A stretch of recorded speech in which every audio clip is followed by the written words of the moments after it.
ఉపవాసాలు ఉండి ఎంతో పవిత్రంగా మీరు అల్లాని మంచి నమాజ్ చేసుకుని భక్తి శ్రద్ధలతో అందరు కుటుంబాలు చల్లగా ఉండాలి, వాళ్ళ తెలంగాణ రాష్ట్రం బాగుండాలి, వర్షాలు బాగుపడాలి, ప్రజలకు ఎంతో మేలు జరగాలని చెప్పేసి ఈ రోజుల్లో మీరు ఎంతో చక్కగా దువా చేసి ఇవాళ ఈ రంజాన్ పండుగ జరుపుకుంటున్నందుకు మనస్ఫూర్తిగా అందరు సోదరులందరికీ మీ కుటుంబాలందరూ కూడా మనస్ఫూర్తిగా నేను మీ అందరికీ రంజాన్ పండుగ శుభాకాంక్షలు తెలియజేస్తున్నాను.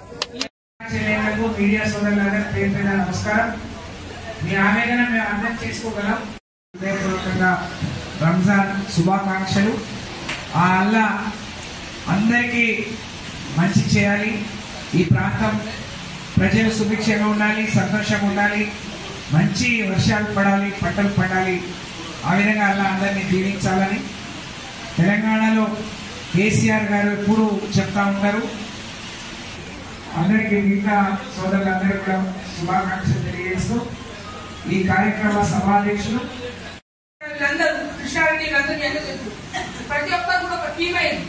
వాళ్ళు కసిపెట్టి వాళ్ళకి 2,500 వచ్చినాయి అక్క అని అడగండి.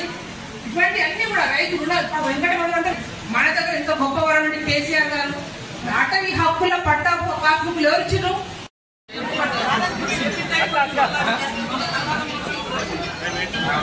ములుగులోని ఏటునాగార మండలం మరియు తాడవై మండలంలో ముఖ్య కార్యకర్తల సమావేశంకి హాజరైన పెద్దలు మాజీ మంత్రులు సత్యవతి రాథోడ్ గారు, ఇక్కడ నియోజక ఇన్ఛార్జ్ నాగజ్యోతి గారు, జిల్లా పార్టీ అధ్యక్షులు లక్ష్మణరావు గారు మరియు మండలంలో ఉన్న ప్రతి ఒక్క ముఖ్య నాయకులు, పార్టీ ప్రెసిడెంట్లు, గ్రామంలో ఉన్న కార్యకర్త సోదరులందరూ కూడా ప్రత్యేకంగా ఇవాళ ఏటునాగారం మండలంలో ప్రత్యేకంగా అందరూ కూడా రావడం జరిగింది. ముఖ్యంగా ఏదైతే సూటిగా ప్రజలకు తెలియాల్సింది, ఏదైతే కాంగ్రెస్ పార్టీ మొన్న ఎలక్షన్స్లో అబద్ధపు హామీలు, 420 హామీలు, 6 గ్యారెంటీలు అని చెప్తాను ఉన్న 13 గ్యారెంటీలు అన్నీ కూడా అబద్ధపు మాటలు చెప్పి, ఏదైతే వాళ్ళు చెప్పిన 100 రోజుల్లో నెరవేరుస్తామని చెప్పి ఏ ఒక్క హామీ కూడా ఇవాళ ప్రజలకు ఇచ్చిన మాట ప్రకారం నెరవేర్చకుండా ఇవాళ కాంగ్రెస్ ప్రభుత్వం పూర్తి స్థాయిగా ఫెయిల్ అయింది. ప్రజల్లో నమ్మకం కోల్పోయింది. ఇవాళ ఎక్కడ వెళ్ళినా కూడా గ్రామాల్లో, మా తండాల్లో, మా గూడాల్లో ఎక్కడ వెళ్ళినా కూడా ఇవాళ కేసీఆర్ గారినే తలుచుకుంటా ఉన్నారు. పొలాలన్నీ ఎండుకోపోతూ ఉన్నాయి, సరిగ్గా కరెంటు ఇస్తలేరు. ఏదైతే పెన్షన్స్ ఉన్నాయో పెన్షన్స్ వాటికి పెంచుతాని పెన్షన్స్ కూడా ఈ 3 నెలల్లో కనీసం గతంలో కేసీఆర్ గారు ఇచ్చిన పెన్షన్లు ఎలా ఉన్నాయో అలా ఇవ్వడమే కాకుండా 1 నెల పెన్షన్ కూడా కాంగ్రెస్ పార్టీ వల్ల ఎగరగొట్టేది. అంతేకాకుండా ఈ రైతు బీమా, ఎవరైనా రైతు చనిపోతే కేసీఆర్ గారి ప్రభుత్వంలో 5 లక్షల రూపాయల బీమా ఆ 10 రోజు దినాల్లో వాళ్ళకి వచ్చేది. కానీ బీమా కూడా సరి అయిన టైంలో వాళ్ళ కాంగ్రెస్ ప్రభుత్వం కట్టగా రైతుల ఉసురు తీసుకుంటుంది వాళ్ళ కాంగ్రెస్ ప్రభుత్వం. అంతేకాదు ఇవాళ మా మహిళలకు ఏదైతే మహాలక్ష్మి కింద 2,500 రూపాయలు ఇస్తామని హామీ ఇచ్చిండ్రో 18 సంవత్సరాలు నిండిన వారికి కావచ్చు, మిగతా వయసులో ఉన్న వాళ్ళకి ఆ హామీని కూడా నెరవేర్చలేదు. మా ఆడబిడ్డలు ఎంతో ఆశతో ఖచ్చితంగా కేసీఆర్ గారి గతంలో చాలా బ్రహ్మాండం పాలన చేసింది, కానీ కాంగ్రెస్లో ఇంకా గొప్పగా ఏం చేస్తారో అని ఆశపడి ఇవాళ ఈ 2,500 అటువంటి హామీలు విని ఇవాళ మన కాంగ్రెస్ కోటేషన్ ఈ పని కూడా చేయలేదు. అంతేకాదు ఇవాళ రైతు బంధు పైసలు ఏదైతే ఉన్నాయో కేసీఆర్ గారి హయాంలో కరోనా టైంలో కూడా కేసీఆర్ గారు పెద్ద తండ్రి, పెద్ద దిక్కై అప్పు తీసుకొచ్చి మరి కరోనా టైంలో రాష్ట్రానికి నిధులు రాబడి లేకున్నా కూడా అప్పు తీసుకొని వచ్చి వాళ్ళ రైతు బీమా డబ్బులు వాళ్ళకు టంచున కూడా 2 ఏళ్ళు 6 కోవిడ్ టైంలో కూడా కేసీఆర్ గారు ఇవ్వడం జరిగింది. కానీ ఏదైతే రైతు బంధు పెంచిస్తా అన్న రేవంత్ రెడ్డి గారు కనీసం పాత పద్ధతిలో కూడా రైతు బంధు పైసలు సరిగ్గా ఇవాళ రైతులకు ఇవ్వలేని దుస్థితి వాళ్ళ కాంగ్రెస్ పార్టీ ఉంది. ఇవాళ రుణమాఫీ అయితే ఎలక్షన్ల బిఫోర్ వారే సాక్షాత్ ఇప్పుడున్న ముఖ్యమంత్రి గారే ఇదే విధంగా ప్రెస్ మీట్లో కూర్చొని గతంలో మీరు ఏదైతే రుణమాఫీ కట్టుకొని ఉంటే మళ్ళీ తీసుకోండి, డిసెంబర్ 9న కాంగ్రెస్ ప్రభుత్వం రాగానే 2 లక్షల రుణమాఫీ మొదటి క్యాబినెట్లోనే ఆమోదం పొంది వాళ్ళకు 100 రోజుల్లోపే పూర్తి చేస్తా అని చెప్పారు. ఇవాళ మేము సూటిగా కాంగ్రెస్ ప్రభుత్వాన్ని అడుగుతా ఉన్నాం, మీ హామీ ఎక్కడ పోయింది? మీరు మాటలకే పరిమితమైనరు.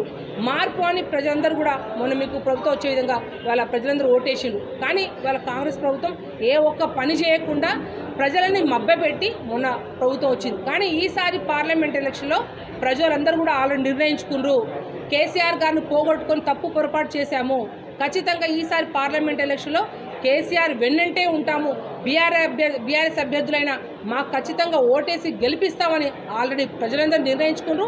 ఏ గ్రామాల్లో ఏ ఊరిలో తిరిగినా ప్రత్యేకంగా రైతులైతే రోడ్డెక్కి మరీ చెప్తా ఉన్నారు. అటువంటి దుస్థితి ఉంది. ఇవాళ ములుగు జిల్లాలో కేసీఆర్ గారి దయ వల్ల ములుగు జిల్లా వచ్చింది. బ్రహ్మాండంగా ఈ ఏజెన్సీ ప్రాంతంలో మెడికల్ కాలేజ్ వచ్చింది. మేము బీఆర్ఎస్ ప్రభుత్వం ద్వారా కొట్లాడడం వలన, కేంద్రం మీద ఒత్తిడి తీసుకోవడం వలన ఇవాళ గిరిజన ట్రైబల్ యూనివర్సిటీ ఏదైతే ఉందో జాకారులో అక్కడ 337 ఎకరాల భూమి ఇచ్చి ఇవాళ కేంద్రం మీద ఒత్తిడి తీసుకొచ్చి ఇవాళ కేంద్ర యూనివర్సిటీ కూడా ఓపెన్ అయ్యే విధంగా ఇవాళ బీఆర్ఎస్ ప్రభుత్వం చేసిందని చెప్పేసి వాళ్ళని ప్రజలకు వినియోగించుకుంటా ఉన్నాం. అదే కాదు, ఇక్కడ కేంద్రీయ విద్యాలయం తీసుకొచ్చినాం. ఏదైతే ఇక్కడే మేము మాట్లాడుతున్న ముందే రోడ్లు మంజూరు చేయించుకున్నాం. ఏదైతే ప్రతిసారి గోదావరి వరదలతో ఇక్కడున్న ఏటునాగరం ప్రాంత ప్రజలు కావచ్చు, మంగపేట ప్రాంత ప్రజలు కావచ్చు, అందరు ఇబ్బంది పడుతూ ఉన్నారు. కరకట్టకు కూడా 137 కోట్ల రూపాయలతో కూడా కేసీఆర్ ప్రభుత్వమే కరకట్టకు మంజూరు ఇచ్చిందని చెప్తా ఉన్నాం. మొన్న ఎలక్షన్లో కేసీఆర్ గారు ఒకటే చెప్పారు, నాగజ్యోతిని మీరు గెలిపించండి, ఏటునాగర్ని రెవెన్యూ డివిజన్ చేస్తా అన్నారు. మేము కాంగ్రెస్ పార్టీకి ఒకటే చేస్తామని చెప్పి ఏదైతే మేము ఉన్నారో దాన్ని కూడా కాంగ్రెస్ ప్రభుత్వం నెరవేర్చాలని చెప్పేసి వారికి పూర్తి స్థాయిగా ప్రెస్ మీడియా ప్రకారంగా కూడా డిమాండ్ చేస్తా ఉన్నాం. ఇవన్నీ కూడా మా అందరి గొంతుగా ఒకటే, మా అందరి మాట ఒకటే. ఖచ్చితంగా ప్రశ్నించే గొంతుకగా మీ ఆడబిడ్డగా నేను అవుతాను. మీరు ఖచ్చితంగా అందరు దీవించండి, బీఆర్ఎస్ పార్టీ ఓటేయండి. మీరు ఏదైతే కాంగ్రెస్ పార్టీ అబద్ధపు హామీలు ఇచ్చి ఓట్లు వేయించుకున్నారో ఇవన్నీ కూడా వాళ్ళు ముక్కు పిండి ఖచ్చితంగా ప్రజలకు చేరువయ్యే విధంగా చేసే బాధ్యత మేము తీసుకుంటామని చెప్పి తెలియపరుస్తాము.